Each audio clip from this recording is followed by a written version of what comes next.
I was still holding the cake knife when my father tapped his wine glass and the room went quiet. It was my mother's 70th birthday. The dining room was warm and crowded, smelling of pot roast and candle wax, with 14 people pressed around the old table. I had driven 4 hours to be there. I baked the cake myself, 3 layers, vanilla cream, her favorite. 2 days before, I had also driven over to fix the dripping pipe under the kitchen sink, the one my father kept promising to deal with but never did. Dad stood up slowly and smiled his satisfied smile, the one he uses when he thinks he's being generous, and announced that the family had reached an agreement. The house, the one my parents had lived in for 34 years, with the warped back door and the rose bushes my mother planted the year I started high school. It would go to my sister, Olivia, one day. Because he said simply, she needed it more. My mother nodded. She said Olivia had children, a real family, and real responsibilities. The kind of future that needed a solid home behind it. Then she turned to look at me across the cake I had baked, wearing that soft, apologetic expression people use when they want to deliver something painful and still feel like the kind one. "You'll understand, Nora," she said. "You've always been the stronger one." I was still holding the knife. I didn't say a word. I didn't flinch or make any sound. I kept slicing, kept passing plates, kept smiling when anyone looked my way. My hands were steady, my face gave nothing away. But inside, something that had been quietly bending under 11 years of weight had just snapped clean. They hadn't warned me. No phone call, no private conversation, no moment where they treated me like someone whose feelings deserved any preparation at all. They had simply decided, at a birthday dinner, in front of cousins and neighbors, that my sister deserved something I had quietly spent years holding together. And they said it right in front of me. Like I was part of the furniture. My name is Nora Ashford. I am 58 years old, divorced, and I do not have children. For the last 11 years, I have been the daughter who shows up. I manage billing for a regional medical supply company. The work is steady and I am good at it.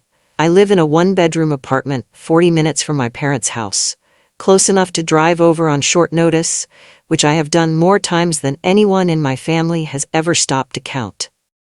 11 years ago, my father had a serious heart scare. The doctors found a blockage and kept him in the hospital for 5 days. My mother sat in the waiting room looking pale and lost.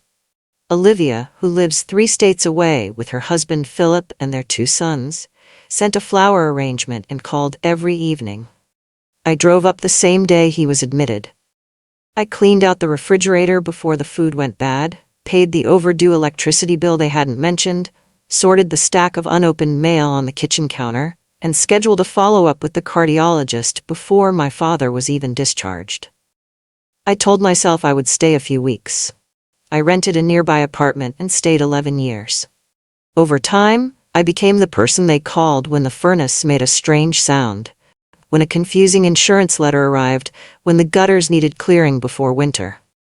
I took them to appointments, sorted a tax problem one year when my father's hands shook too badly, and paid for a new water heater when the old one failed, calling it a gift so they wouldn't feel embarrassed. Olivia called on holidays and sent long, warm cards. Everyone said she had a beautiful heart. Nobody kept a list of what I did. I hadn't needed them to. But I had not expected, at 58 years old, to stand in my childhood kitchen, listening to my parents explain out loud, in front of a room full of people, why my sister deserved more than me. I could not sleep that night. I lay in the dark, replaying the birthday dinner, going over every face and every word. Several things were bothering me, but one kept rising above the rest, no matter how many times I tried to let it go. Olivia had not looked surprised. Not even a little. When something significant is announced in front of a room full of relatives, people have real reactions. They laugh, or they cry in a messy way, or they go still, with their mouth partly open.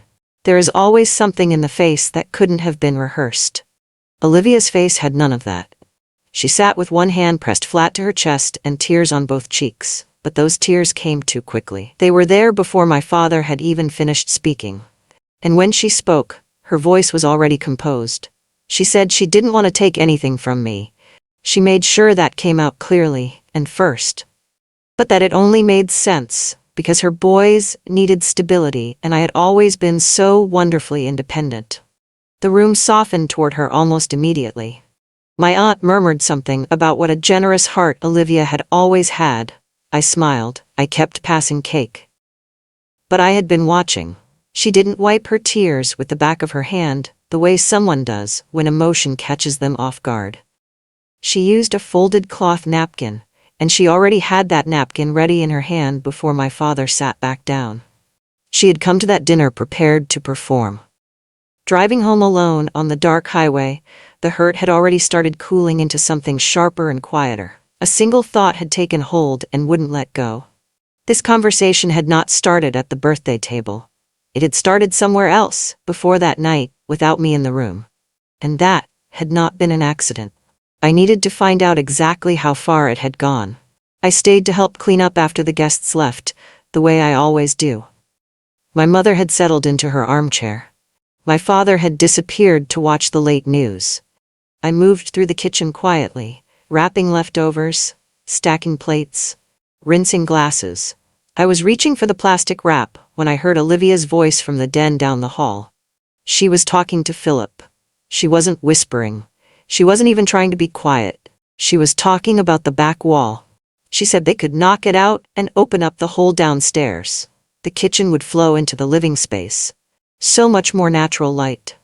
She talked about which room would become her younger son's bedroom, where the best spot for a playroom would be, and how the wallpaper in the front hallway had to go completely.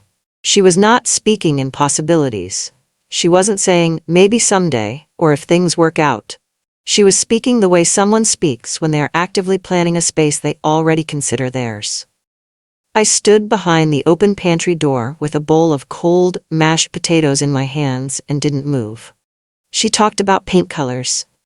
She talked about the master bedroom window and how it had always needed to be bigger. She asked Philip whether they should find a local contractor or bring someone they trusted from back home. Philip said something I couldn't quite hear. Olivia laughed and said they had waited long enough. I placed the bowl quietly in the refrigerator. I folded the dish towel over the oven handle. I had not interrupted a conversation that was just beginning. I had walked in on the end of something that had been running for a while without me knowing. I was not reacting to a new idea. I was late to a plan. That was the thought I carried with me out of that kitchen and back to my room, where I did not sleep at all. I did not sleep the next night either. I lay there thinking about the house, not as a building, but as everything it had actually cost me over the years. My parents had lived there for 34 years. The house had aged right along with them. The plumbing had needed work twice. The roof had been patched once and replaced once. The heating system failed during a bad cold snap 3 winters ago, and I paid for the repair because the insurance claim would take 3 weeks to process, and my parents couldn't live without heat. But none of that was what I kept coming back to. 7 years ago, the house had nearly been lost entirely. My father had been going through a rough stretch, a bad investment, mounting medical bills, and a long period where both my parents had let things slide further than they should have. The property taxes fell seriously behind. I got a phone call from my mother one afternoon that started calm and became frightened very fast. She said there were letters from the county. She said she didn't want to worry me but didn't know what to do. I drove up the next morning. What I found was worse than she had described. There were delinquency notices, warning letters, and a certified document that used words like lien and escalation timeline. The house had been in serious trouble for months, while my parents hoped it would somehow resolve itself. I spent a long afternoon at the bank. I made calls to a local attorney. I signed documents in a hurry because my father was recovering from a hospital procedure and my mother was frightened. I believed I was simply helping them through a hard time. It had never once occurred to me to ask exactly what I was signing. That question was about to become the most important one I had ever asked, and I was 7 years late asking it. The morning after the birthday dinner, I drove straight back to my apartment and went directly to the locked file cabinet in my bedroom corner. I had an old accordion-style folder that held a lot of paper. It was labeled in my own handwriting, House, 2017. I had not opened it in years. That season of my life had been hard and draining, and when it was over, I had been relieved to put it behind me. I preferred to handle things and then move forward. But I had heard Olivia talking about paint colors and contractors the night before, and my mother's voice was still running through the back of my mind, soft and certain, saying the house would go to her. I sat down on my living room floor with the folder across my lap and started reading. It took nearly an hour to go through everything. There were the original delinquency notices from the county, the ones that had started the crisis. There were receipts for the back taxes I had paid out of my own savings. There were invoices from the emergency plumbing repair and letters from the attorney's office. There was a long letter from the county explaining what escalation steps would have followed if nothing had been done in time. And then, near the middle of the stack, there was a packet from the attorney's office. Several pages, stapled together, with a cover sheet and a reference number. I remembered signing something from this packet. I had been at the bank, tired and rushing, focused only on stopping the financial bleeding. I had read the summary and signed where I was told. I had not read every page. I spread them all out on the floor in front of me now, smoothed each one flat with my palm, and started reading from the very beginning. Every single word this time. Buried near the middle of the packet was a document I had skimmed and signed without fully understanding 7 years ago. At the time, I had been told it was part of the restructuring package needed to protect the property, to stop the county from escalating the tax delinquency and prevent a lien being placed against the house. That was how I had understood it. A protective measure. A way to hold things together while my parents recovered. I read it slowly now, sitting on the floor in the morning light. The document referred to something called a life estate arrangement. It also referred to a recorded remainder interest. I read those two phrases 3 times. A life estate meant my parents retained the full legal right to live in the house for the rest of their lives. The property was theirs to occupy for as long as they were living, but a remainder interest meant that what happened to the house after their lifetimes had already been legally determined. Someone had been named to receive it. The future of the property had already been settled and recorded. My hands were very still on the paper. I looked at the name written on the line below. It was mine. I sat there for a long moment without moving. The apartment was quiet around me. Outside, a car passed slowly on the street. My coffee was getting cold on the counter. I understood what I was reading. But I needed to be certain I had it right, because legal language can mean something slightly different than what it looks like at first, and I was not a lawyer. I needed someone with authority to confirm exactly what this document meant, and whether it had truly been filed with the county. I grabbed my keys, tucked the packet under my arm, and drove straight to the county records office.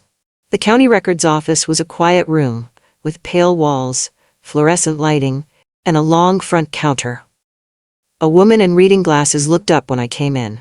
I explained that I needed to look up a property file. She asked for the address and typed it in. Her eyes moved across the screen. Then she turned the monitor slightly so I could see it from my side of the counter. "You want the ownership history?" she asked. I said yes. She clicked through several screens. Then she paused. She looked at me over her glasses. "Are you Nora Ashford?" I said I was. She pointed at the screen.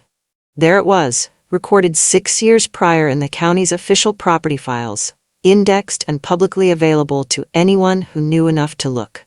My parents' names appeared at the top, listed as holders of the life estate, confirming their right to live there for the rest of their lives. But directly beneath that, clearly written and without any ambiguity, was a second recorded interest. A remainder interest, in my name. The woman at the counter watched me read it. She seemed to sense this mattered, and she didn't rush me. I read the entry twice, then a third time. I checked the recording date, the reference number connecting it to the attorney's original packet, and the notation confirming the deed change had been properly filed, reviewed, and accepted by the county. Everything was real. Everything was official. It had been sitting in a public record for 6 years.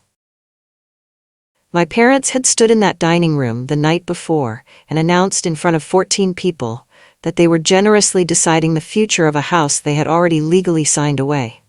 They had spoken as though the decision were still theirs to make. The decision had been made 6 years ago, and they had made it themselves. I called Howard Pike that same afternoon. Howard was the attorney whose name appeared on the original packet from the restructuring. I had worked briefly with him 7 years ago, but hadn't spoken to him since. His office was small, just him and a part-time assistant, and he had always been careful and unhurried with his words. His assistant said he could see me the following Thursday. I was in his office Thursday morning with the original packet and the certified county records printout laid across his desk. He put on his reading glasses and went through everything slowly. He cross-referenced the deed record with the original filing, read the life estate clause and the remainder interest clause, and set his pen down when he was finished. Then he looked at me and said it plainly. "Nora, your parents can live in that house for the rest of their lives. That right is fully protected and secure. But they cannot leave it to your sister. That was settled when these papers were recorded." He walked me through exactly what had happened. The property had been approaching serious tax action with a moving deadline. My parents had no qualifying income to handle the restructuring on their own. I had stepped in with my savings and my own credit, paid the delinquent taxes, and formally agreed to take legal responsibility for the property going forward. In exchange, and this was the part I had been too rushed to fully absorb at the time, the deed had been restructured. My parents kept their lifetime right to live there, but the legal future of the property had been transferred to me. Howard looked at me steadily. "The deed is recorded in the county's public files," he said. "Your parents knew what they signed. They may have been hoping you'd never open that folder again." He paused. "It appears you finally did." 2 days after meeting with Howard, I ran into a neighbor named Brenda at the hardware store. A woman I had known since childhood, the kind who always seemed to know everything happening on the street before it became official. We were talking about nothing in particular when she mentioned, almost as a passing thought, that she had seen my sister crying outside a title company office about a month ago. She didn't know what was going on, but said it had looked serious. I thanked her and tucked that information away. That evening, I started looking more carefully. Property records are public. Certain court filings are public. And in a small town, word travels in ways that leave clear traces if you know how to follow them. Over 2 days, a picture assembled itself. Olivia and Philip had bought their home 4 years ago with an adjustable rate mortgage. When interest rates rose, their monthly payments jumped significantly, and they had struggled to keep up. One credit line in Philip's name had gone delinquent 6 months prior. A second line had been reduced by the lender. They had sold Olivia's car and replaced it with something older and less expensive. They were not an immediate disaster, but they were in real grinding trouble. The slow kind that quietly eats through stability month by month. The kind that makes a person scan every possible exit and ask what it would take to walk through it. My parents' house was not sentimental to Olivia. It was the exit. A mortgage-free property she could move into rent-free, reducing their expenses, or possibly leverage to ease the pressure she and Philip were quietly drowning under. That was why she had been at the title company. That was why she was already talking about contractors at the birthday dinner. She had not been excited about a gift. She had been calculating a rescue. Once my parents sensed I was not simply nodding along, they shifted their approach. My mother called on a Tuesday evening, using the warm, prepared voice she keeps for conversations she has already planned. She said they wanted to make everything official before too much time passed. She said a simple document would avoid future confusion, and asked whether I'd be willing to sign something straightforward, just to keep things clean. She did not use the word deed. She did not mention the county records or the documents she and my father had signed 7 years ago. She spoke as though we were discussing something routine and mildly inconvenient, like updating an old account. My father called 2 evenings later, taking the other road. He did not ask me to sign anything. He said he was disappointed. He said Olivia had children and a family depending on her, and he was struggling to understand why I would choose this moment to make things difficult. He said I had already done well enough for myself, and that there was something small-hearted about a person with no one depending on her deciding to hold on to a house she didn't even live in. Neither of them said the word deed. Neither acknowledged the recorded documents sitting in the county's public file. They both kept talking as though this were still a moral conversation, a question of feelings and fairness, rather than a legal matter that had already been settled 6 years ago. I listened to both calls in full. I asked careful questions. I said I needed time to think. I was not stalling because I was uncertain. I was waiting because Howard had advised me not to say anything that would signal which direction I was actually moving. Every day they believed I was still deciding was one more day I could use to prepare. Olivia arrived at my apartment on a Sunday afternoon. She texted first, saying she was in the area and wanted to drop something off. When I opened the door, she was holding a box of muffins from a bakery downtown, wearing a soft cream sweater and smiling with the particular warmth she brings out for conversations she considers delicate. I let her in. I made coffee. We sat at my kitchen table like two sisters catching up. She said she knew our parents had handled the birthday dinner badly. She said it must have felt like an ambush, and she completely understood. She was sympathetic and reasonable and chose every word with visible care. Then she said that maybe, considering everything, I could do one selfless thing and let the house stay where it naturally belonged. I asked what she meant by belonged. She paused, just a brief pause, but I caught it. Then she said some people are builders and some people are nurturers, and that family homes have always belonged with the people who fill them with children, and the kind of life houses are meant to hold. She said it without blinking. I looked at her for a long moment. I thought about 11 years of appointments and furnace repairs and bills quietly cleared. I thought about the long afternoon at the bank 7 years ago that had saved everything she was now calmly planning to take. She genuinely believed my years of quiet, steady labor counted for less because I had done them without making noise about it. I told her I would think carefully about what she had said. I thanked her for the muffins. I walked her to the door. I locked it behind her and stood in my kitchen without moving. Then I called Howard and told him I was ready to move forward.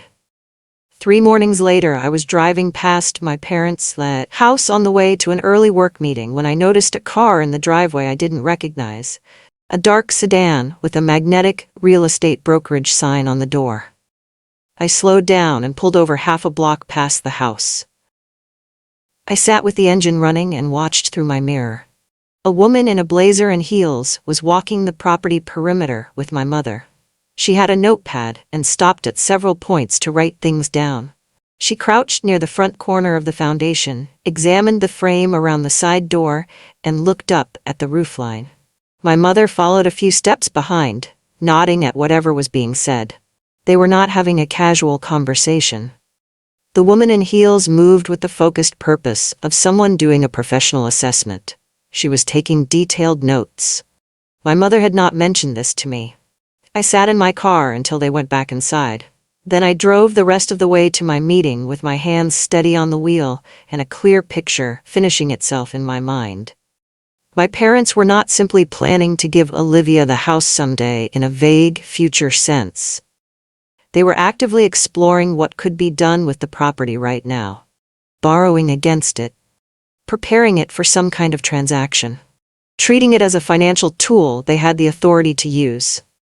They were doing this while my name sat quietly at the end of the county's property file. I had tried to give them room to behave reasonably.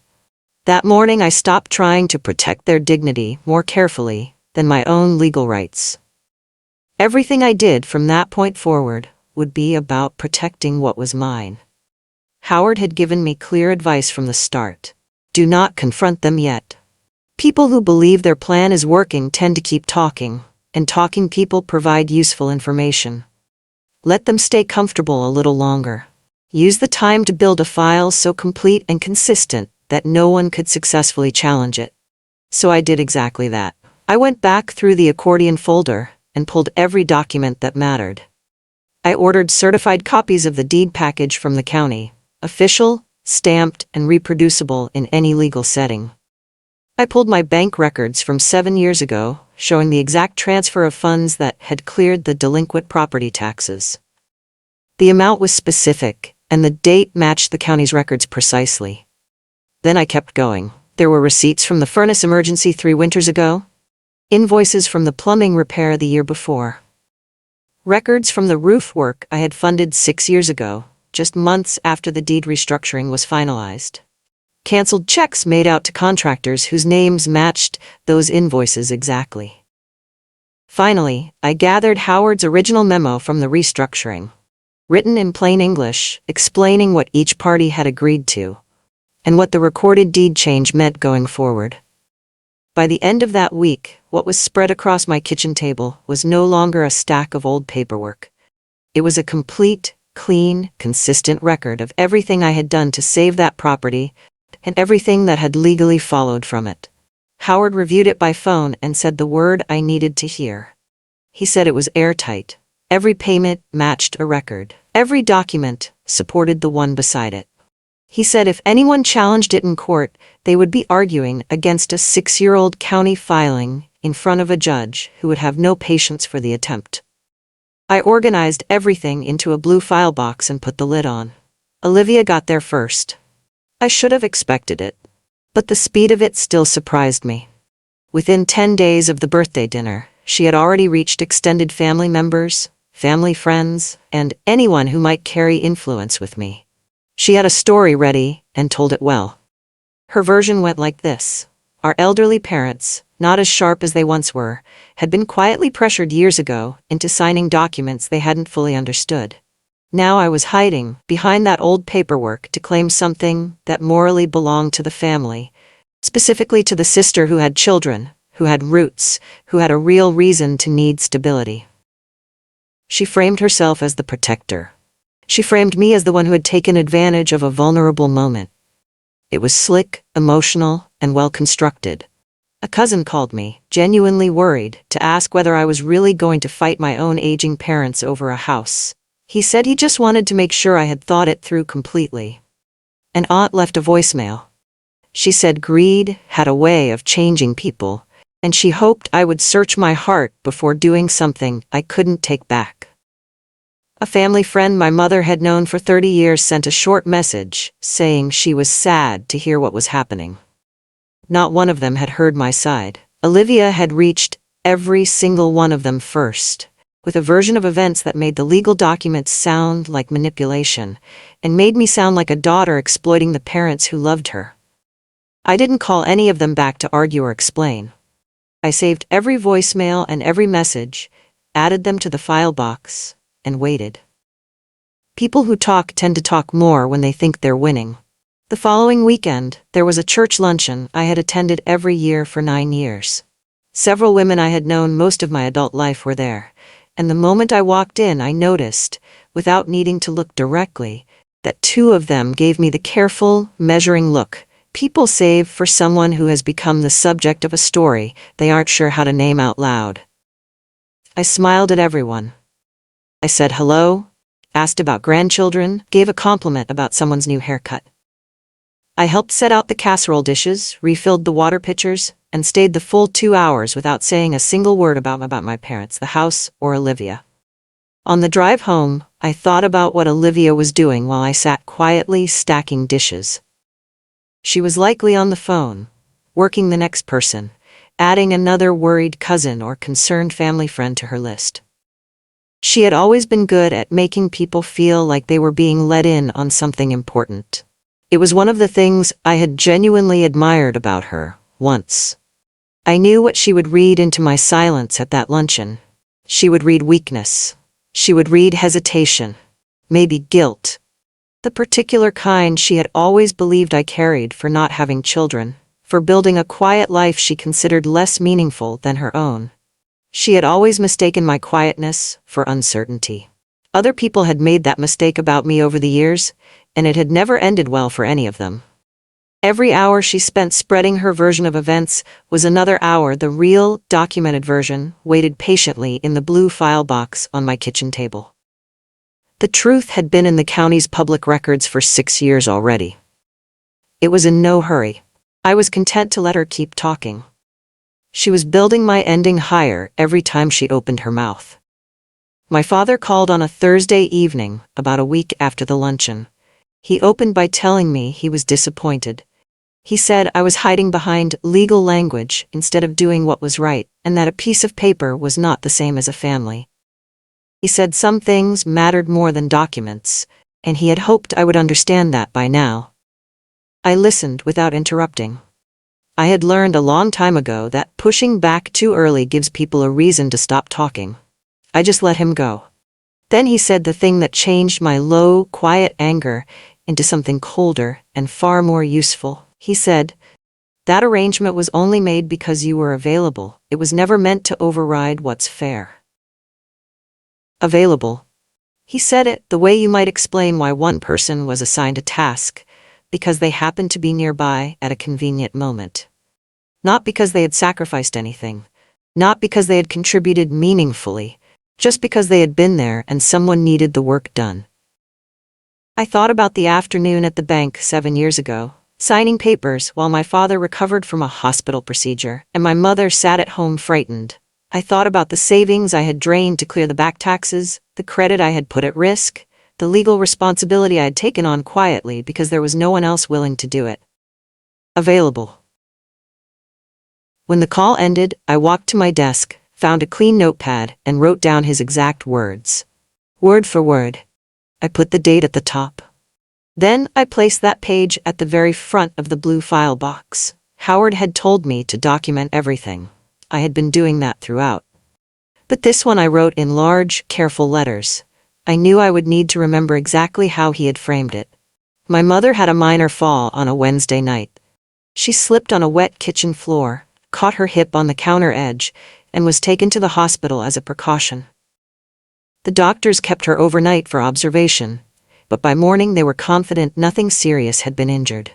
She was bruised and shaken, but otherwise fine. Olivia texted me sounding genuinely worried, and I believed her. Whatever was happening between us, she did love our mother. I drove to the hospital the next afternoon. When I arrived, Olivia was already sitting beside the bed. My mother rested against the pillows, looking tired but calm. Olivia stood when I walked in and hugged me, and for a few quiet minutes, we were simply two daughters, checking on a mother they both cared for deeply. Then Olivia reached for a folder sitting on the bedside tray table. She said the recent stress had helped our parents realize the importance of getting their affairs properly in order while everyone was gathered in one place. She said she and Dad had been talking. She opened the folder and placed it in front of me. Inside was a quitclaim deed, prepared and ready for my signature. My name was printed clearly on it. She had brought legal papers into a hospital room and was counting on the full weight of that moment. Our mother in the bed, our father standing quietly in the corner looking grave, to push me into signing without stopping to think clearly about what I was doing. I closed the folder gently. I set it back on the tray table. I adjusted the blanket across my mother's lap, leaned down, kissed her forehead, and told her I was glad she was feeling better. Then I looked at Olivia. I said, very quietly, "You should have read the county file first." I picked up my bag and left. The following morning, Howard sent the formal notice. It went to my parents and to Olivia directly. Howard had been drafting it carefully over the previous 2 weeks, knowing this moment would come. It was not aggressive. It used no heated language. It contained no threats. That careful restraint was exactly what made it land so hard. The letter simply stated the facts. It described the ownership structure of the property exactly as the county had it recorded. It confirmed the life estate rights already in place, making absolutely clear that my parents retained the full legal right to live in the house for the rest of their lives, and that this right was completely undisturbed. Then it laid out the remainder interest recorded in my name, citing the exact filing date, the reference number, and the notary present when the original deed change was signed and witnessed. It also warned clearly, in careful measured language, against any attempt to misrepresent the ownership structure to lenders, real estate agents, or any other parties. It stated that any effort to list, transfer, borrow against, or encumber the property without acknowledging the recorded deed structure would create serious legal complications. Finally, it noted that my attorney's office was formally on record representing my interest in the property, and that all future communication about it should be directed there. The whole letter was 4 clean paragraphs. Completely polite, from beginning to end, and it landed like someone had turned on all the lights in a room where everyone had been pretending for 6 years not to see what was right in front of them. By the end of that day, I had received 3 calls. My mother, Olivia, a relative I hadn't spoken to in almost 2 years. I let every one of them go to voicemail. Howard had told me to let him do the talking for now. Olivia called me the next morning. For the first time in my memory, there was no performance in her voice. No careful warmth, no managed version of what she was actually feeling underneath. She was furious. She said I had embarrassed her. She said people were asking her questions she didn't know how to answer. She said what I had done was cold and calculating, and she had never expected this from me. Then her voice broke, and the anger shifted into pleading. She said I knew what this would do to her family. She said her boys didn't deserve to be caught in the middle of this. She said we were sisters, and that had to mean something. I let her talk. I didn't interrupt or argue back or offer anything in return. I just waited.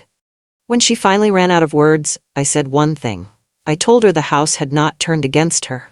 The house hadn't done anything to anyone. The paperwork had simply remembered what everyone in my family had been quietly hoping I would forget.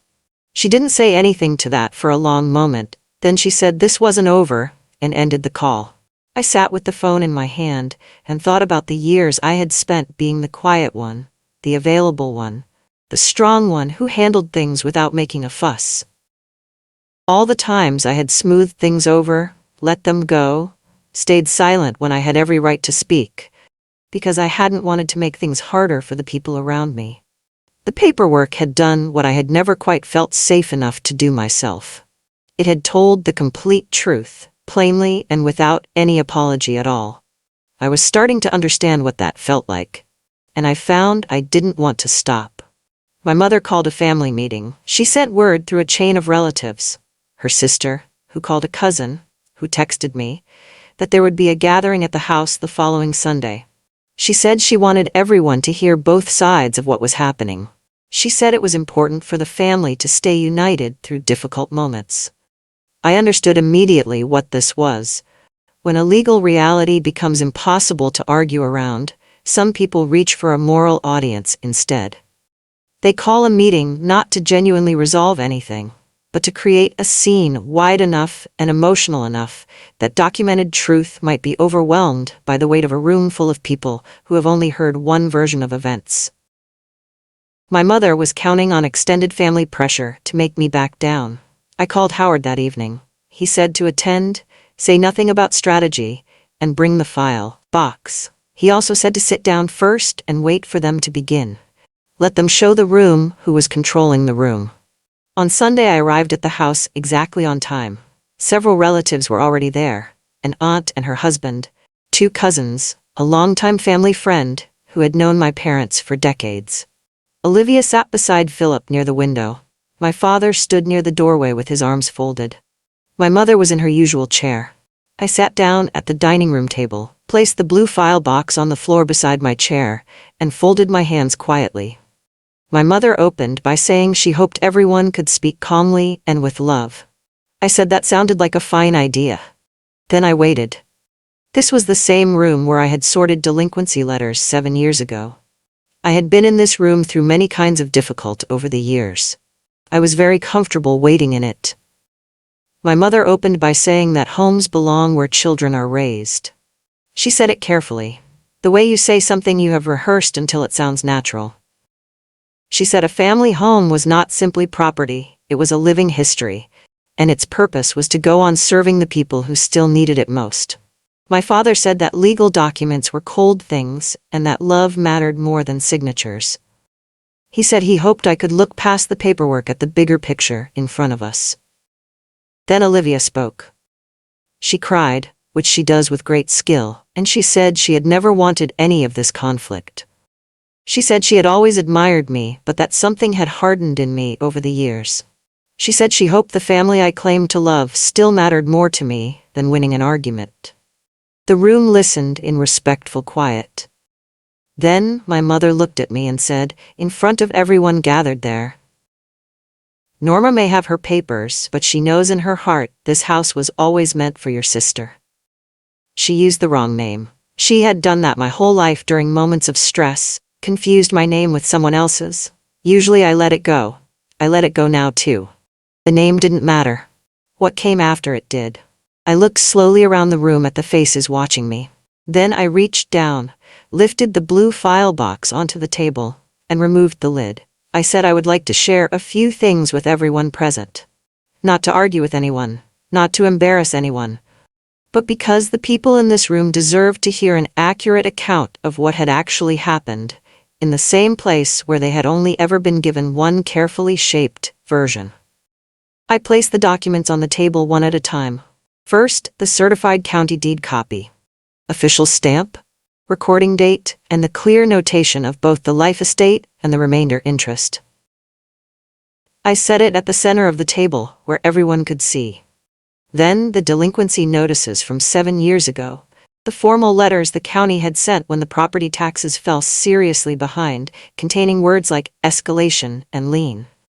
I laid them out in the order they had arrived. Then the bank records, the statements showing the exact transfer of funds that had cleared those delinquent taxes, the date, the specific amount, the account it had come from. Then the invoices. The furnace repair from 3 winters ago, the plumbing work from the year before, the roof repair from 6 years ago, completed just months after the deed restructuring was finalized and recorded. Finally, I placed Howard's original memo on the table, the document written in plain English explaining what had happened, what each party had agreed to, and what the recorded deed change meant going forward. I read the central paragraph out loud, slowly and clearly. The way you read something when you want to be certain every person in the room has understood. My parents retained the full legal right to live in that house for the rest of their lives. That right was protected, and I had never questioned it. But the legal future of the property had been transferred to me 6 years ago.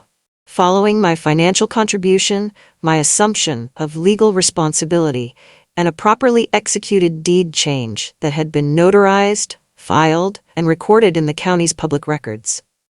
This was not a trick. It was not a forgery. It was not a secret. I closed the folder and looked up. The room was completely quiet. No one interrupted me while I was reading. That silence was the first sign something in the room had shifted. When I looked up, my aunt was watching my mother with a slow, careful expression, the look of someone quietly reassessing something they believed they had already understood. She asked my mother, in a low and deliberate voice, whether she had known about the deed change when she made the announcement at the birthday dinner. My father began saying they hadn't fully understood what they signed. But Howard's memo was sitting right there on the table, dated, signed by my father, written in language that left very little room for genuine confusion. The explanation didn't hold up, and the people in that room could see it. Then, Olivia made the mistake that ended the argument entirely.